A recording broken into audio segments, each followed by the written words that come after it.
जामशोरो के करीब Indus highway पर कोच की कार को टक्कर, 3 अफराद जाम बहक, 3 जख्मी हो गए। कार हैदराबाद से दादू और कोच कराची से पंजाब जा रही थी। पुलिस के मुताबिक जाम बहक अफराद की शनाख्त शौकत जतोई, अजीज जतोई, ईदन जतोई से हुई है। जख्मियों में मुनव्वर जतोई, अली जतोई, नूर नबी शामिल हैं। जख्मियों को अस्पताल जामशोरो हैदराबाद मुंतकिल किया जा रहा है। सिंध के मैदानी इलाकों में धुंध, ठट्ठा और गिरदनौ में धुंध का राज हद निगाह सिफर तक आ गई। सड़कों पर ट्रैफिक की रवानी मुतासिर। महकमा मौसमियात के मुताबिक सिंध के बेशतर अजला में मौसम सर्द और खुश्क रहने का इम्कान है।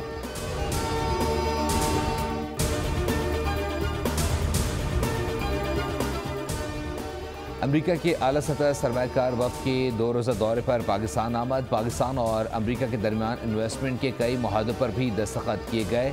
वफ़द की क़यादत टेक्सास हेज फंड के मैनेजर और ट्रंप ख़ानदान के करीबी बिजनेस पार्टनर कर रहे हैं। अमरीकी वफ़द के दौरे पाकिस्तान से दोनों ममालिक के दरमियान मुख्तलिफ शोबों में इन्वेस्टमेंट, मुआशी और दो तरफ़ा ताल्लुकात की नई राहें खुलेंगी। मुज़ाकरात नहीं, अब देंगे एहतजाज की कॉल। तहरीक इंसाफ और JUI में फिर राबते बहाल। PTI क़यादत की मौलाना फजलुर रहमान से मुलाकात। हुकूमत मुखालिफ ग्रैंड अलायंस में शमूलियत की दावत। दोनों जमातों के दरमियान कमेटी भी तश्कील। कामरान मुर्तज़ा और असद कैसर मेंबर मुंतखब। सेनेटर कामरान मुर्तज़ा मीडिया से गुफ्तगू में बोले, PTI ने मुज़ाकरात के बारे में मौलाना को आगाह किया। मुलाकातों का तसलसल जारी रहेगा।